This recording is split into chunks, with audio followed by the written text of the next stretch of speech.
Hey everyone, I'm Jason Odell, and this is the Sensor Plane, where light and technology come together. And this is a video podcast about photography, creative digital photography, and technology. So I want to be able to talk about all of those topics and hopefully give everybody a little information. Now, a little background on myself before we get started. I'm a professional photographer in sunny Colorado Springs, Colorado, where today it's a balmy 5 degrees outside in the middle of January. I hope everyone had a happy new year and a great holiday season. Now, one of the things you may or may not have done over the holidays is buy new gear. And what I want to do today is touch on a topic, a product review actually, between two very good Nikon lenses. Now, I've been a Nikon shooter since the 80s when I first picked up my first SLR camera, and I've continued on, and I'm currently shooting with a Nikon D4 camera. But today I want to compare two telephoto zooms. They're both very good. The 70-200 AFS VR2G f2.8 zoom Nikon lens, which is this guy right here. And I want to compare it with something that I just got before the holidays, which is the 70-200 f4.0 AFS-G VR2 Nikon, which is right here. Now, these two lenses are very popular telephoto zoom focal lengths. These are traditional photojournalist lenses, and I want to contrast and compare some of their features because there's some big differences between these two lenses with respect to size and price, and you might want to know which one is better or which one fits your needs better. What I can say is that the 70-200 f2.8, I've had it since its original version, the original VR version. This is the VR2 version, which is a little bit sharper, has the nano crystal coat, which is Nikon's special lens coating for helping to reduce flare and adds contrast. Both of these lenses are awesome. I just got the f4 version of this lens because, as many of you may do, traveling and size and weight become important. So if you look at these two lenses, clearly the obvious difference here is size. And so while this is about an 8-inch long lens, this junior counterpart is only about 7 inches tall.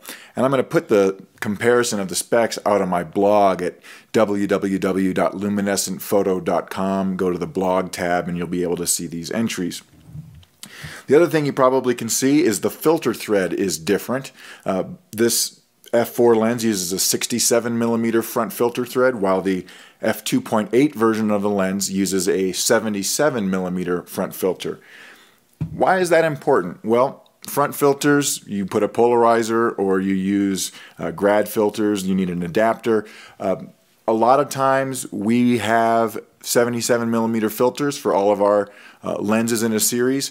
If you have a lens that uses a different thread, you're going to either need to get a new filter, which can be expensive, or you can use an adapter ring to mount. Neither of those are ideal, but you just have to keep that in mind. Now, my 2.8 lens is something that I've been using now since about 2008, and I've taken thousands of pictures with it. It is one of the nicest lenses in my kit.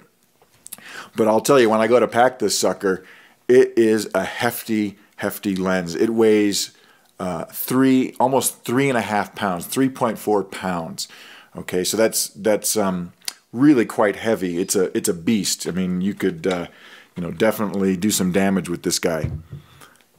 Contrast that with the f4 version of this lens, which weighs a mere 1.875 pounds. So we're talking about half the weight. So you have something that weighs less than a kilogram versus something that weighs significantly more than that. And when you're packing for a trip or you're going somewhere on a destination, size and weight really do come into play. And the other area where this matters is just carrying the camera around in the field. If I put this f4 lens onto my D4, mount that right on there, this is not particularly cumbersome to use. You can carry it. I mean, it's still a beefy combination. I've got a heavy D3 camera here, but the lens barrel is a little bit narrower. It's a little bit easier to grip. Very large zoom ring down here between 70 and 200. Focus ring is out here towards the front. It's a lot larger. All of the controls are right here on the side. We have the manual focus or autofocus switch, the range limiter between full range and a range between 3 meters out to infinity if you're shooting something like sports, your VR on and off, and your VR mode, normal or active. Both these lenses have Nikon's VR2 vibration reduction system, which they claim is good for about 4 stops of light if you were to be hand holding. Keep in mind, I've said this before all over the blog and in my other writings and teachings, VR doesn't keep your subject from appearing blurry with a slow shutter speed. VR just helps prevent camera shake from creating a soft picture. So this lens is quite svelte, lightweight, easy to use. What are some other differences? Well, you probably notice on my f4 lens that I don't have a tripod collar or foot. The f2.8 lens has a built-in, non-removable tripod collar, and it comes with a little foot which you can attach on there, and you use that to mount on the tripod. Telephoto lenses use a tripod collar when the size and weight of the lens starts to get up there so that you don't put undue stress on the lens mount on your camera. So if you go out and you can get a little foot like this, this is the Really Right Stuff foot, and it's got a built-in dovetail for my tripod clamp. And on my 2.8 lens, this guy just slides on, I tighten it down, you mount this on the tripod, and you can change orientation between portrait and landscape orientation very easily. The Nikon F4 does not include a tripod collar when you buy this lens. It's an accessory, it's an additional purchase, so that's something you have to consider. So it comes like this, very easy to handhold. If you want to get the collar, however, you can do that. There's a Nikon one with a built-in foot. I actually went out and got this little guy. This is the Really Right Stuff collar. And it takes the same foot that I already had, the one that comes with my 70-200, or the one that I got for my 70-200 2.8. So that just clips on there. You tighten it down. And to put this collar on, you open it up. Put this on there. Tighten down the screw a little bit. And then when you loosen the screw, this is going to turn, allowing you to get the same rotation while mounted on your tripod.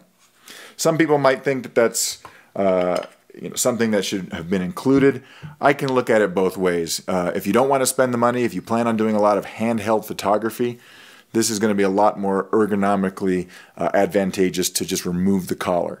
On the other hand, it's another accessory for another $120, $150. Something else you have to consider buying. What are the other main differences between these two lenses from a practical photography standpoint? Obviously, size and weight is huge when you talk about packing things on a trip, to go on a plane, anytime you're carrying on luggage. What about performance and other major differences? Well, the obvious difference between these two lenses is the maximum aperture. This guy goes from f2.8 wide open, constant aperture to f22.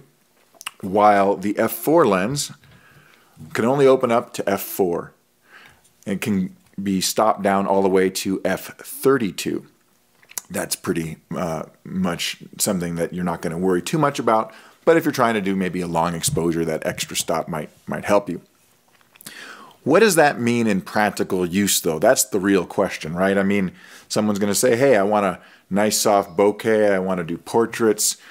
Am I going to get away with using the f4 lens versus the f2.8? Well, obviously, if you're working in indoor conditions or very dim conditions, both of these lenses are going to offer you vibration reduction, which is good. But clearly, you're going to get faster shutter speeds if you can open up to f2.8.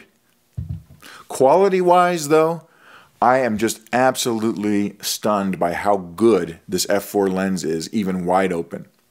So if you're not shooting in dim conditions, the f4 isn't that big of a hindrance.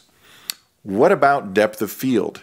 What about if you want to throw out of focus elements, create soft bokeh? Both of these lenses have a rounded 9-blade aperture, so you're going to get soft out of focus backgrounds. The difference that might surprise you comes with the minimum focus distance of these two lenses. The f2.8 lens will focus down to just under 5 feet, about 4.6 feet.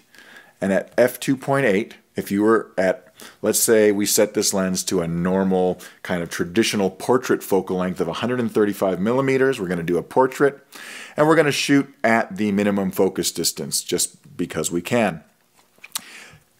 With this lens, that would at f2.8, you would get about 0.6 inches or 1.5 centimeters of depth of field. That's pretty shallow. Let's trade that off with our f4. Now at the same distance, this f4 lens would have a greater depth of field because we're now at f4 instead of f2.8. But the f4 lens actually focuses closer than the f2.8 lens. While this one was 4.6 feet, I can get all the way to 3.3 feet from my subject with this lens, meaning I can have a greater magnification. The magnification ratio is 0.12x on the 2.8. It's 0.274x on the f4. So I can get a little closer with this lens. What does that mean? Well, I mentioned I had about a 1.5 centimeter depth of field wide open at my minimum focus distance with the 2.8 lens. If I go down to 3.3 feet with my f4 lens, I have 1.2 centimeters or 0.48 inches, just under half an inch. So the trade-off is less than you think. When it comes to quality and sharpness, both are tremendous. I am absolutely stunned by how sharp both of these lenses are. They're fantastic. You can't go wrong. The one area where you might want to consider the bigger lens is if you're going to use teleconverters. Because here we're going to be giving up stops of light when we put on a teleconverter.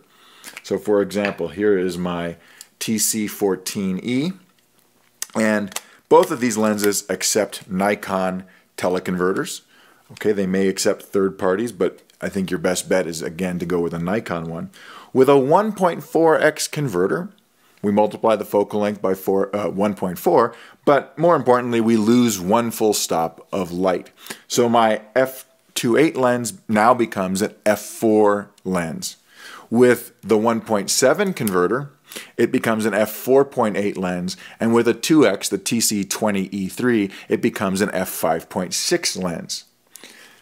So I can get the equivalent of a 400 millimeter f5.6 lens when I use a 2x converter on my 2.8.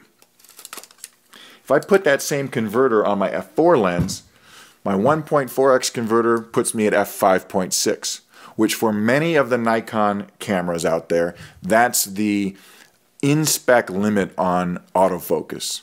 I can't say that autofocus won't work beyond f5.6, because if it's good light it will, but beyond f5.6 autofocus starts to slow down unless you're using a D800 or a D4, one of the cameras with the newer autofocus systems. So f5.6 with a 1.4 converter, no problem. That gives me a nice ability to use that for landscapes or anything out there in the field. If I go to the 1.7 converter, I'm now at f6.7. Autofocus on some bodies may become marginal.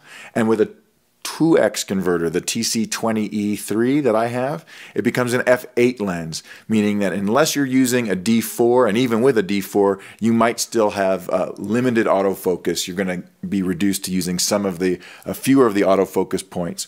But it's usable if you have that camera. So in all, this is a nice, excellent option. And you can't end one of these reviews without talking about the bottom line, which is the price that you're going to spend. And over at B&H Photo, I just pulled up the prices. It's almost $2,400 US for the 2.8 lens, $2,396 I believe, as of today. This guy is just under $1,400, $1,396. Now you would have to factor in another $120, $150 if you need to get one of these collars. But even though we're talking $1,000 less in money for performance that is just as good as far as I'm concerned in nearly every circumstance. So if you're looking for a Nikon telephoto lens for your camera and you want a 70-200, which is an extremely good focal length, I can't recommend the f4 version enough. In fact, I'll probably be using it 95% of the time when I'm on my workshops, when I'm in the field. It's a wonderful lens to use. It's easy to handhold. It's smaller. It's lighter than this guy. Delivers the goods with image quality. I'm really, really impressed. The one time I will choose my f2.8 is if I'm going to be on a more wildlife-oriented trip, in which case I will want to use my 2x converter, and that's a better choice for that lens. Until next time, I'm Jason Odell. Don't forget to check my blog out at www.luminescentphoto.com. I will see you out there soon, I hope. Thanks.